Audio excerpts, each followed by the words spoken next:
Hi guys, this is gsmdown.com and I'm here with the Sony Xperia Z for a review of the device, and I'm first going to show you its design.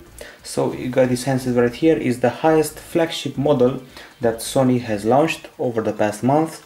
It's got a full HD display, that's what makes it stand out. It was announced at CES 2013 in January this year, and we did a hands-on with the device at Mobile World Congress last month.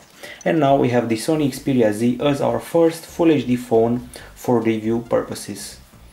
Once again, Full HD phone and 13 megapixel camera at the back. And in case you're wondering about the price, well, this in the UK the price is £520, translated to about $770. So you pay a premium price for a premium phone with a very interesting rectangular design.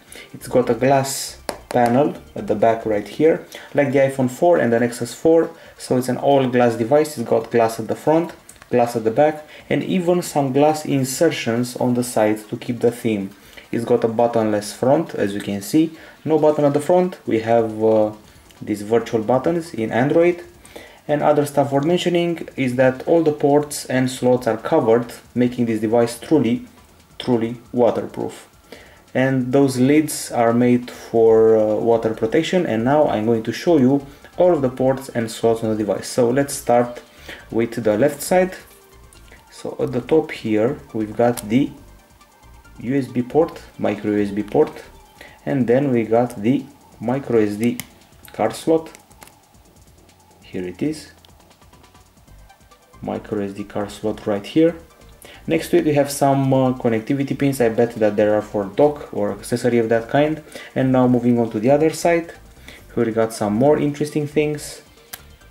This is the slot for the SIM, the micro SIM. You just pull this outside and you put the SIM here and you're all done. So the micro SIM slot right here, putting it back, or at least trying to. It feels very flimsy, this mechanism of inserting the SIM inside, and also the lids feel very flimsy as well, but as long as they keep the water out, I'm happy with that.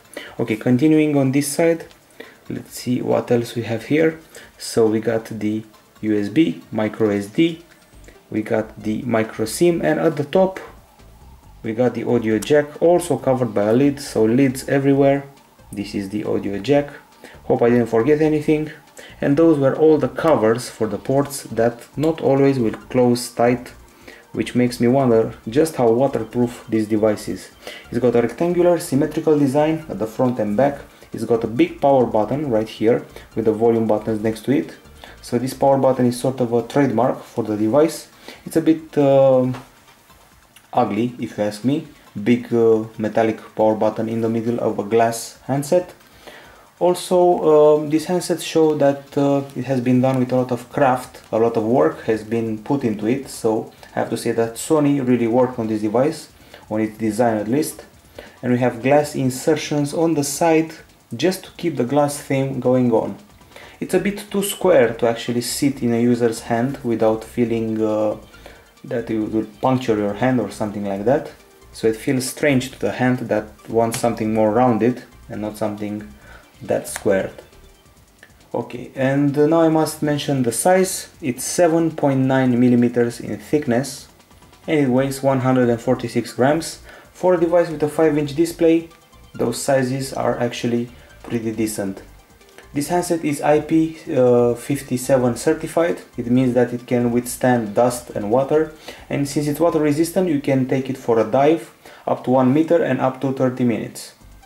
And you should also know that after some days or even some hours of use, its case will certainly draw some fingerprints to it, some dirt, some cat hair maybe, and some dust, and it frankly gets dirty way too easily for a handset that's supposed to be premium and expensive. Once again, it's very glossy, as you can see, so the use in sunlight will be a bit of a problem. It will glow wherever you go. The design here is called Omni Balance, and it's also used on the Xperia Tablet Z, so it's a design direction that Sony will adopt for the future on its handsets and tablets. We'll see if the design catches on and they really keep it. Everything uses 90-degree angles and the weight distribution is equal and even. plus the glossy thing that makes the device shine and be unique. Okay, so we're done with the design, time to move on to the hardware. So up front we got a TFT touchscreen display, 5-inch diagonal.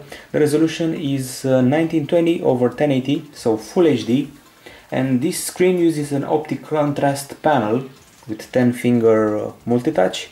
We also got that micro SIM card slot that you saw earlier, and we also have Sony Mobile Bravia Engine 2 technology used on the screen, and also a scratch resistant layer on top of it to protect it from scratches.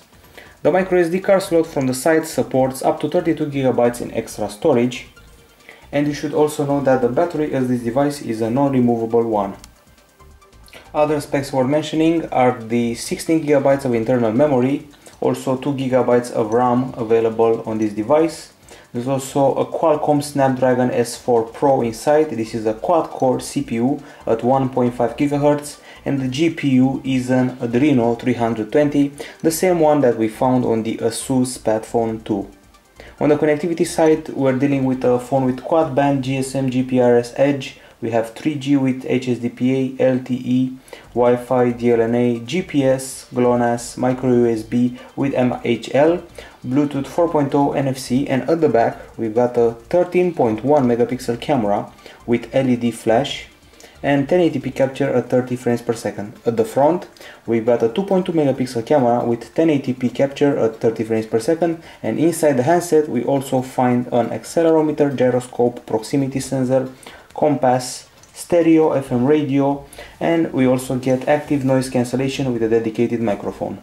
And finally, the battery is a non-removable lithium-ion 2330 mAh unit.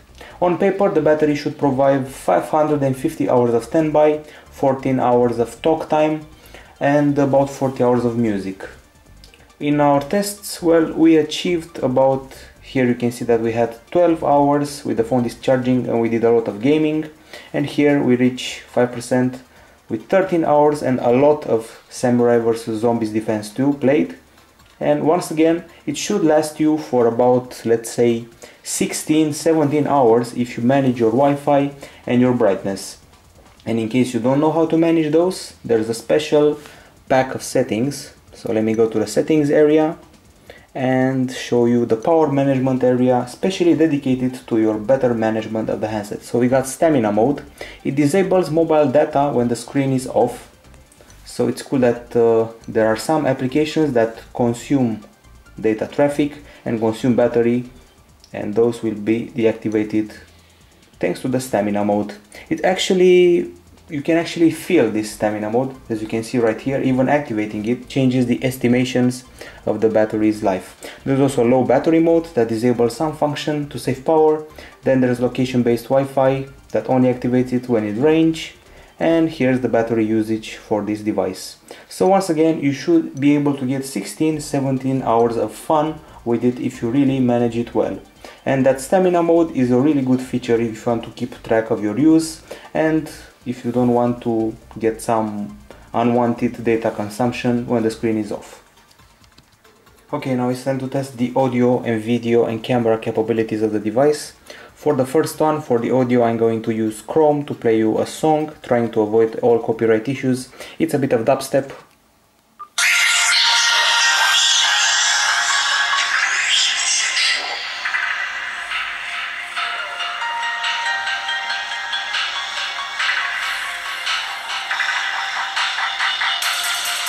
Something that I forgot to mention is that we only have a singular speaker here in the corner, lower corner, and you can easily cover it up.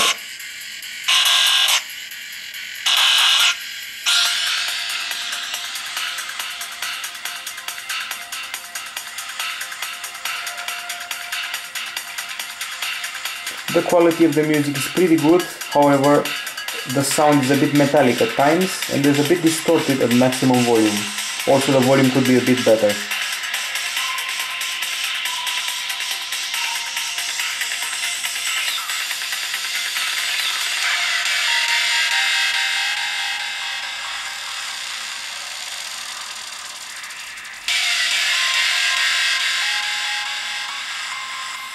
So let's move further into the song.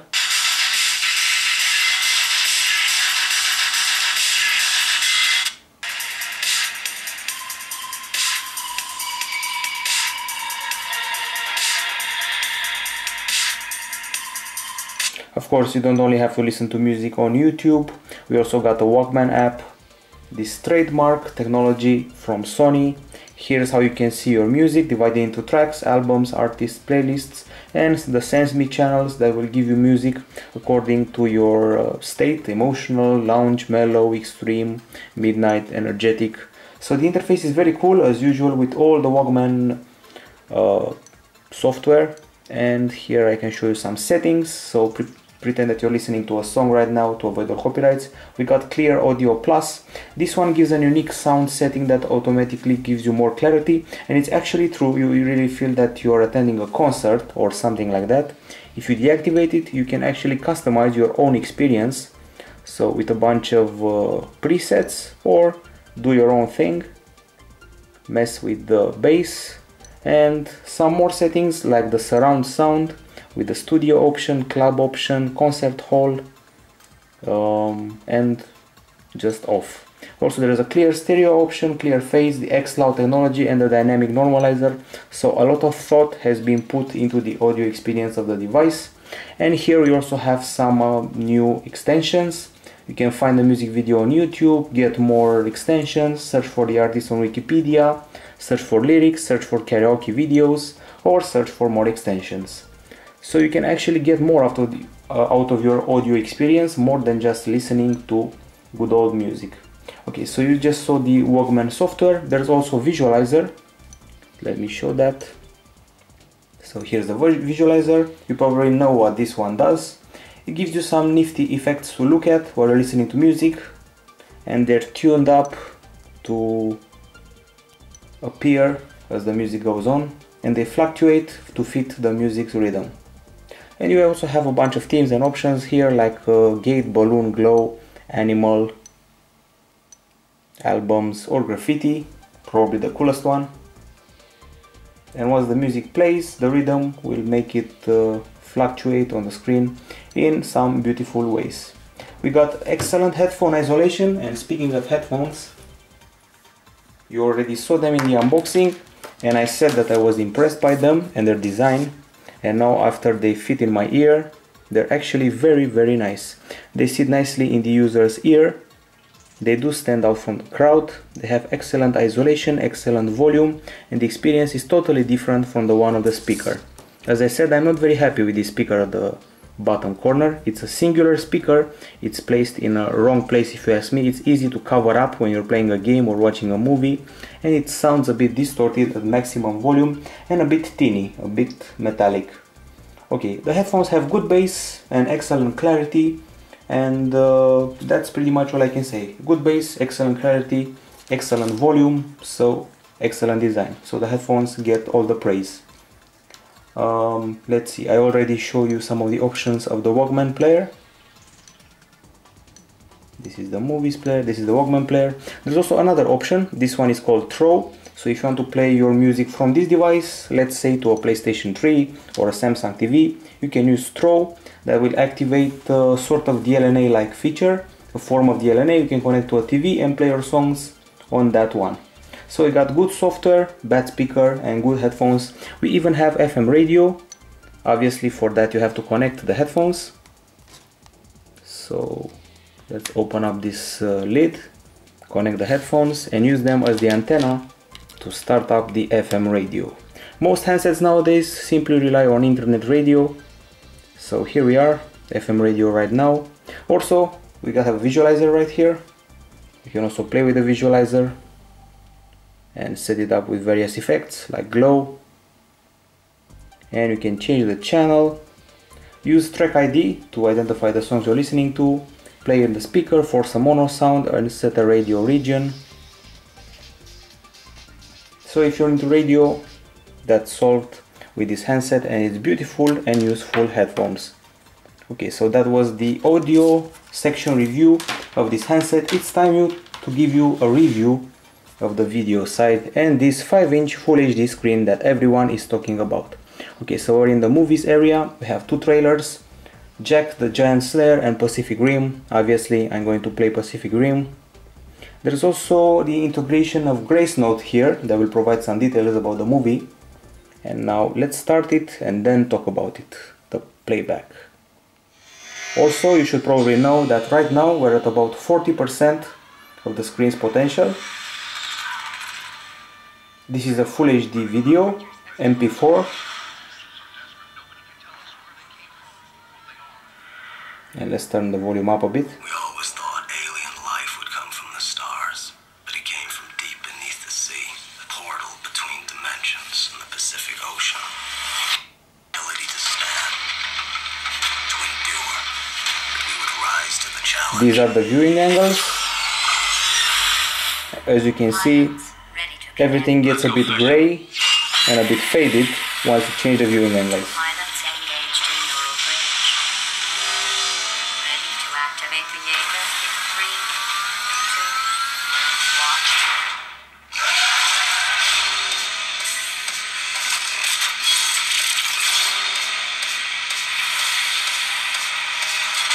And now, just for curiosity's sake, let's go to the options and increase the brightness so that you see I'm not messing with the results of the tests or the review. Here we are, maximum brightness right now, Mobile Bravia Engine 2 activated, going back to the movie playback and continuing the trailer.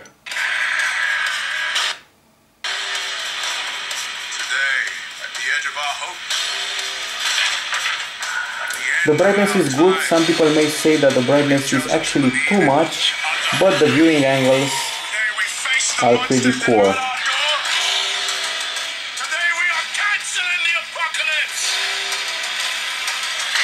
The screen uses optical lamination technology and Mobile Bravia Engine 2. The contrast is okay, but in this area we could have also seen something better. As I said, the brightness seems a bit overkill, if you ask me. It actually gives a bit of a whitish hue to the display. So overall I'm a bit underwhelmed. I also can't say I feel the jump from HD to Full HD. No one can. The jump from QHD to HD was felt, and you must also know that this screen doesn't behave nicely in outdoors. So if you got full sunlight beating straight to the screen, you won't actually be able to see what's on the display, which once again sucks. And the movie app from earlier has Grace Note integration, as I said. Just so you know, this handset supports DivX, XVID, MKV playback, no AC3 codec audio videos. And overall, the video experience and the display were below my expectations. And now I'm going to tackle the camera area. As I said before, this is a 13 megapixel camera with an Exmor RS sensor. And now I'm going to show you the camera interface. You can either access the camera from the lock screen, so from here, or you can simply start it up as an app, and it takes a very long time to load up. As you can see, it took a very long time, and that's the first disappointing aspect of the camera. So I'm going to use this castle, take a picture of it. This is how you focus on various areas of the subject that you need pictured. And here's the picture of the castle that you're seeing in front of you. Lots of details, bright colors, but it's not all that. The first thing I noticed is that the colors are actually realistic. It doesn't oversaturate colors as some other cameras do, but that's only the optimistic aspect of this camera. It takes a very long while for the camera app to load, as I said, and you can access it from the lock screen and from the standard app. I like this interface, I have to admit that. It's very simple, very straightforward. These are the capture modes. We got the normal mode and the superior auto mode. Frankly speaking, if you stick to this superior mode, you'll take great pictures. There's also the video camera mode. We got a burst mode. We got a picture effect mode that sadly is very laggy. So you can play with various effects. As you can see, lag is present. After all, it renders many effects at the same time. Okay, so let's see what other options we have. We have some sweep panorama, scene selection, and finally, once again, back to the normal mode. The image stabilizer makes the image jitter just a little bit, and the audio recording when filming is actually good. We got let me show you again. We've got HDR, as you probably expect. So let's see, in the normal mode, this is the HDR setting, on or off. We even have video HDR available, and as I said, you can't really feel the HDR. So this is a movie with HDR. I filmed using the phone and I applied the HDR on, and then I filmed again with the HDR off. You cannot really feel that the HDR is applied or not, and the pictures also don't feel that effect. However, the quality of the videos is pretty good, but the pictures could have been a little bit better. Okay, now let me show you some more options of the camera. So for example, let me show you the focus modes, and here are the options of the camera. We got a resolution right here, that's 13 megapixel in 4:3 aspect, or 9 megapixel in 16:9 aspect. Getting back to the options, we have some flash options here, like auto, fill flash, eye reduction, red eye reduction, a self timer, a smile shutter with various degrees of smiling, big smile, average smile, small smile, pretty nice touch, a quick launch for launch a capture, launch a movie record, a focus mode like single, multi autofocus, face detection and object tracking. This one is very cool. And exposure values. So I'm tweaking the exposure now. Very useful option, keep that in mind in a cloudy day. HDR for video or pictures, ISO. Then we got white balance. So a huge amount of options. Not many phones have this many options.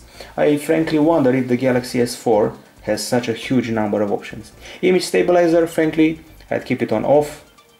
And then there's the metering, and then geotagging, touch capture and shutter sound. So basically those are all the options, and these are the capture modes. Sweep panorama speaks for itself. And once again, stick to the superior auto mode since it takes the best pictures. Now it's time to go to the gallery and actually show you my captures taken on a March day. So let's take it slowly. One of the pictures taken with this handset, apparently in portrait mode. Zooming in, loads of details. Another picture. This is where I applied some effects. The pictures seem pretty crisp, the colors are not oversaturated, which once again I find to be very nice. By the way, this is where I tried the HDR, without and with HDR. You cannot really feel that you're applying that. And this is one of the videos that I've taken of a squirrel. This is a video that actually needed HDR, but I didn't find the time to apply it since the subject was moving. As you can see, it gets darker all of a sudden, and this is where HDR might have played a bigger role if it was activated. Okay, so video was pretty nice, the image stabilizer did a good job. I frankly moved the handset a lot, and it could have been a bad video, but instead it was a decent video. However, I did another video that will show you just how bad the zoom on this device is. Those are the screenshots, so let me find that video. Okay, I think this is it. At some point I will be zooming in on a dog, and you can see that the image gets all noisy and grainy. So let's keep to the zooming. This is where it starts. It might not seem like much on this small screen, but when you look at this video on a PC, you'll see that there's a lot of noise and a lot of grain when you're zooming in.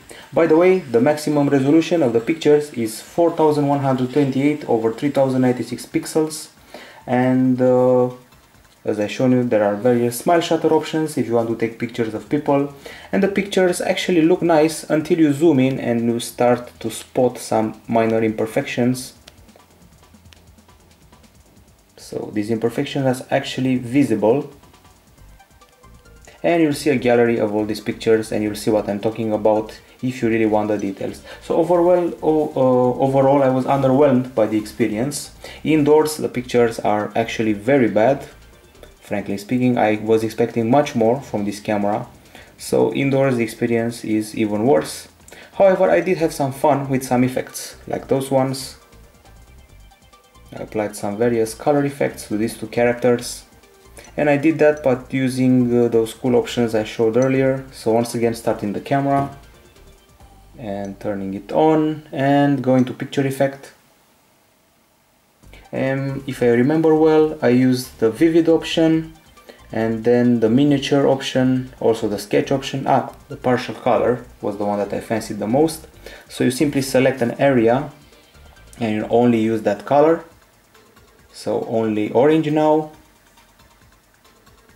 Then I can use only, let's say, a reddish hue. So you have an object that's colored in green, yellow and white.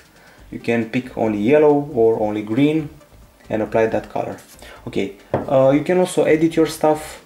As you can see, there's no typical Android gallery application. There is the album application, and I'm going to pick a picture like this one, and you can select the option to edit it.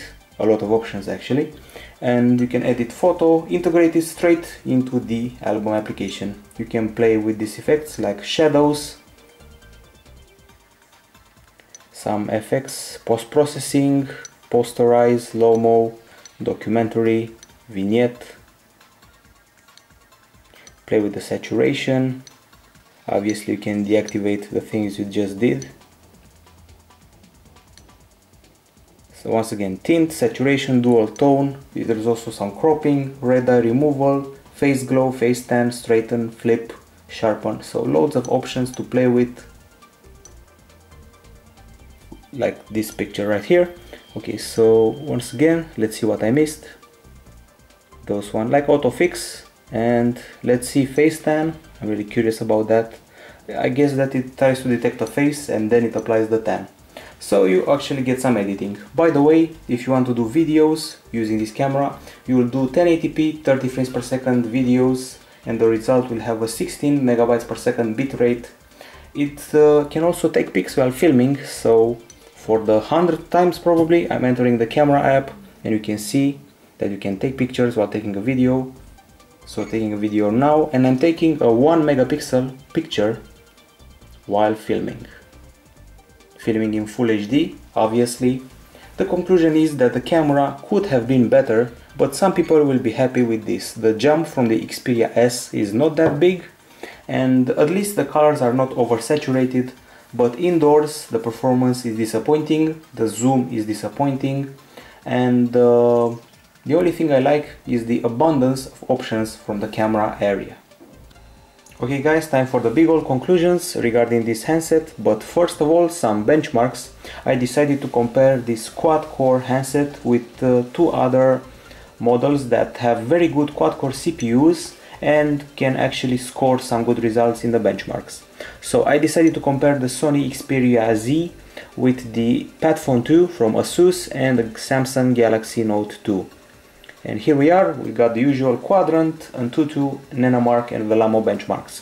In Quadrant we scored 8011 points compared to the 7600 of the Padphone 2 and the 6000 of the Galaxy Note 2. Keep in mind that those scores were scored back in the days when the handsets were tested by us. Okay, so moving further to Antutu, we scored 16,000 points here, below Padphone 2 with its 21,000 points, and we surpassed Galaxy Note 2 and its 13,000 points. Moving even further, there's Nenamark 2 with good results, 59.9 frames per second, surpassing the Asus Padphone 2 with 58 frames per second, and the Galaxy Note 2 also with 58. You should probably know that the Asus Padphone 2 has the same processor and GPU as this model, quad-core Snapdragon S4 Pro. And here we are with Velamo. In Velamo we scored 2187 points, surpassing the Padphone 2 with 1992 and also beating the Galaxy Note 2 with 1845. We also did some browser benchmarks. Let's look for those. Okay, here we are. In Browser Mic 2.0 we scored 1698 points, which is reasonable, pretty much the same value as all other Android devices. And in SunSpider 1977 points. That's 3 times lower than the iPhone 5, just for comparison's sake. By the way, since I mentioned the Asus Padphone 2, the 13 megapixel camera on the Asus Padphone 2 is actually superior to the one on the Sony Xperia Z. Keep that in mind. And now it's time to handle the software of this device. The device runs Android 4.1.2 Jelly Bean, and I like what Sony has done with Jelly Bean and the way they have customized it. Okay, first of all I'm going to show you the Chrome experience, and I'm going to load up our website. So first, here's the keyboard. This is how input is done, comfy keyboard. I'm going to load gsmdom.com. gsmdom.com, here we go. Considering we have a 5-inch Full HD screen right here, it will be very easy to read the text even without having to zoom very much. And here's the site in landscape, easy to scroll, and once again text is readable even without scrolling once. So the web browsing experience is pretty nice in spite of the low results of the web browser benchmarks. Okay, now I'm going to show the dialer. Obviously this is a phone after all, and the contacts list is available right here. Speaking of the dialer, the call quality is very good on this handset. And now we're back to the proprietary Sony applications that are offered with this device. First of all, we got Walkman that deals with the music playback, has all those cool settings. Then we got Album that takes care of your pictures and videos. The standard gallery app from Android is gone, keep that in mind. Then we have Movies that has Grace Note integration and also looks minimalistic and nice. And once again, these are Sony proprietary application, not Samsung. Excuse that mistake. And then comes Sony Select. That basically is an app that should show us recommended apps, but it fails to work at some point.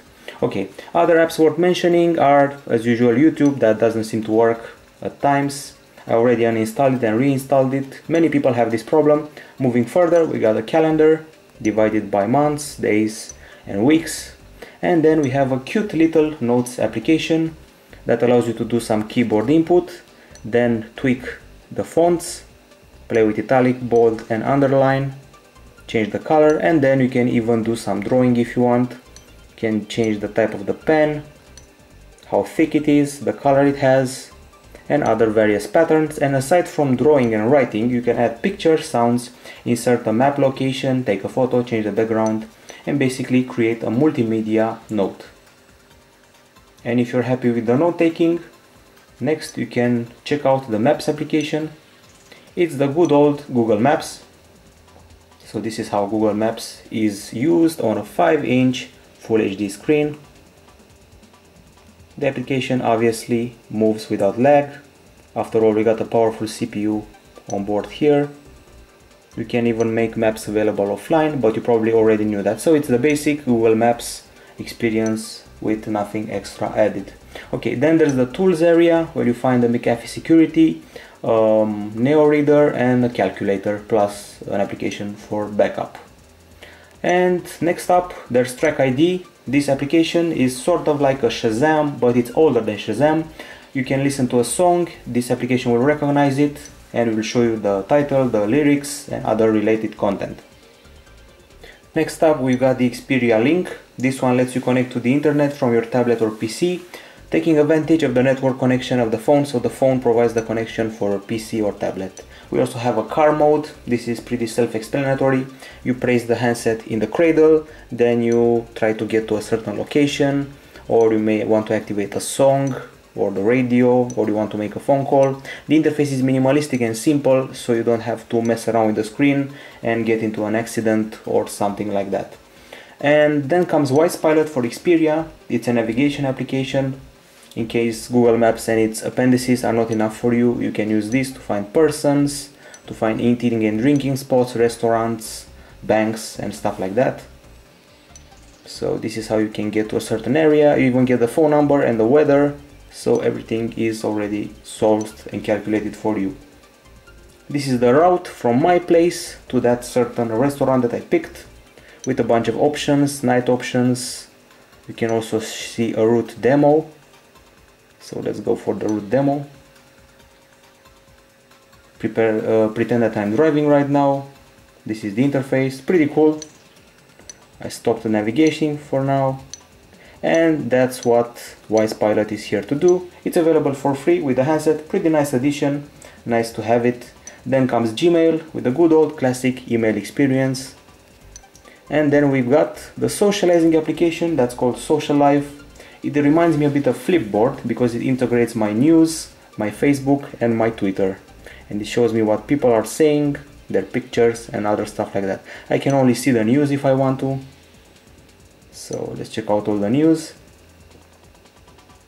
And then I can check out my Facebook account, all of them in a single window with several options here and settings like sign in ID, news, general, the time to check the new posts, the refresh time. So once again, similar to Flipboard, but not exactly like that. If I'm not mistaken, I also saw it on the Sony Xperia tablet S. There's no more timescape, there's no more mediascape, but there's something interesting and very, very useful if you ask me.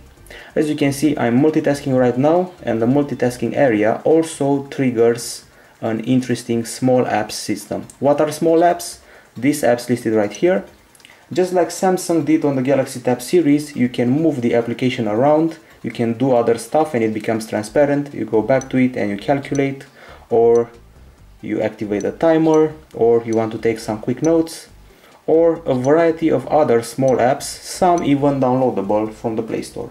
So these small apps triggered a multitasking system where you move your app around the screen, take a quick note and continue doing what you are doing.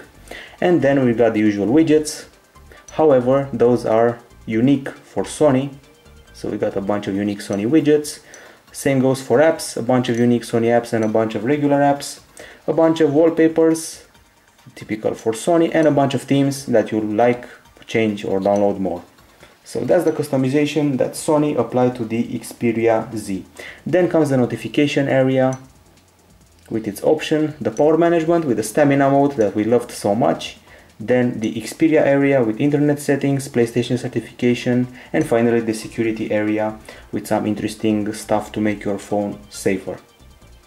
It's that time of the review again, where we draw the conclusion and we list the pros and cons associated to this handset. Once again, this is the Sony Xperia Z, and now let me list the pros and cons for you. On the pro side, we got a good battery. If I'm not mistaken, we scored about 16-17 hours of functioning time with the medium use. We've got a good display and good camera, but only when it comes to faithful camera reproduction. So it actually reproduces real life colors. It doesn't add some oversaturated hues. And that's probably the only merit of the screen, that otherwise is a bit disappointment. And there are a huge amount of camera options, that's another pro. We have excellent earbuds that fit excellently in the user's ear, have very good bass and very good volume and very good isolation. I loved the many options of the Walkman app. So the keyword is many options. Many options of the Walkman app, many options in the camera area. As you can see, a ton of sound enhancements. And speaking of the camera, here it is. We also have a good CPU and GPU, very good benchmark performances and standard performances. Those are the many options I was talking about. And then there's that big bonus called the stamina mode that actually gives you a little extra battery, a welcome little extra battery. And then there's this Q's multitasking that's called small apps. Those are the pros. The cons, well, the display was a bit underwhelming. I was expecting a bit more from this Full HD screen. The viewing angles are pretty poor. The screen becomes dim when you tilt it. And the camera, the zoom is poor. I mean, when you film and you zoom in, there's a lot of noise. Also, when you're taking pictures indoor, the quality decreases. The HDR is a bit useless. The speaker here is easily muffled and its quality is pretty poor. Also, this device, made of glass everywhere, is a big fingerprint magnet. It's a bit unfriendly to the user's hand with so many rectangles. It's not rounded, so it may be uncomfortable to hold. And finally, all these lids may feel fragile over time. So many lids, you're opening them up all the time. And one last thing, the outdoor use of the handset in full sunlight is poor. So if you're using it on a sunny day, you better forget about it. And now the grades for this device. We'll give it an 8.7 out of 10 for design, a 7.5 out of 10 for the hardware. It loses points on the camera and display, and finally a 9.3 out of 10 for operating system and user interface, which we actually loved. The total grade is 8.5 out of 10, and this was the Sony Xperia Z reviewed by gsmdome.com. Bye bye.